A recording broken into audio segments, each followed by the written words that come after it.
रजीम बिस्मिल्लाह रहमान रहीम। मेरे पास ये किताब है फीबन सोसाइटी, ये पार्ट 1 है इसका, ये पार्ट 2 है।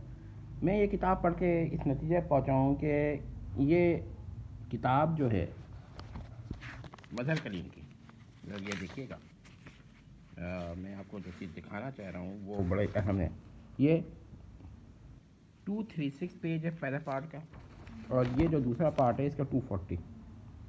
लेकिन अगर ये किताब लिखी जाती तो मैं इस किताब को 10 पेजों में पूरी कहानी ख़त्म कर देता। यही वो बात है कि मैं ये बात कहता हूँ कि फ़नी हिसाब से नावल बहुत छोटा होता है। अब इसमें जो इमरान के एक लड़की के साथ का वहाँ रिश्ता लेकर गया है, पूरी कहानी फजूल है, पेट नावल का भरने के लिए, इसकी ज़रूरत ही नहीं थी।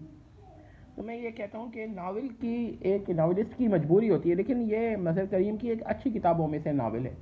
क्या वजह है कि अगर मैं बिल्कुल ही कॉन्साइज, जैसे कि मुझे शौक़ है लिखने का, फिर भी मैं कुछ बढ़ा देता हूँ, लेकिन मैं ये ऐसी नावल लिखना चाहता हूँ जिसके अंदर टू द पॉइंट बात हो, 10 पेज 20 पेज में नावल ख़त्म हो जाए।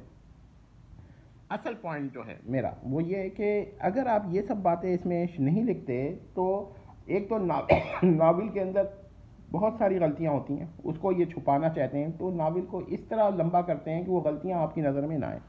अब ये जो इस कहानी की मैं एक मिसाल देता हूँ कि सालिहा जो है, इसको इन्होंने एक ख़ास जगह पर भेजा। देखिए ना, ये कहता है कि भाई अगर तुमने ये जो पॉइंट है कि जब मर्दों को कोई खातून नज़र आए तो क्या मर्द और ख़वातीन को देखते ही गोली मार देते हैं, इमरान ने कहा। लेकिन यह कि ये बात कमज़ोरी है इस नावल की, मार देते हैं, बिल्कुल मार देते हैं। जो लोग बहुत ही ज़्यादा उसूली होते हैं वो तो ना मर्द को देखते ना औरत को देखते, जासूसी नावल में कत्ल कर देते हैं।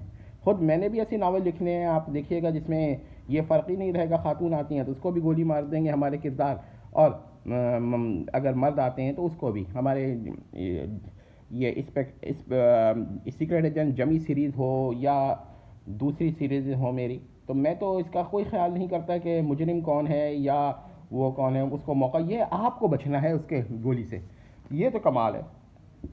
लेकिन तो मैं ये कहता हूँ कि रिस्क लेकर जब ये नावल हल होता है तो ये कमज़ोरी को छुपाने के लिए उन्होंने 200 के से 240 पेजेस में आखिर में ये कमज़ोरी शो की है।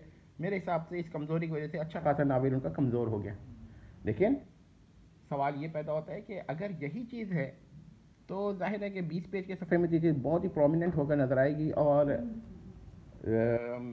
अगर ये 400 सफ़ात होंगे तो फिर ये चीज़ दरमियान में छुप जाएगी और बहुत ही क्रिटिकल आदमी को नज़र आएगी जो तज्ज़िया कर रहा होगा।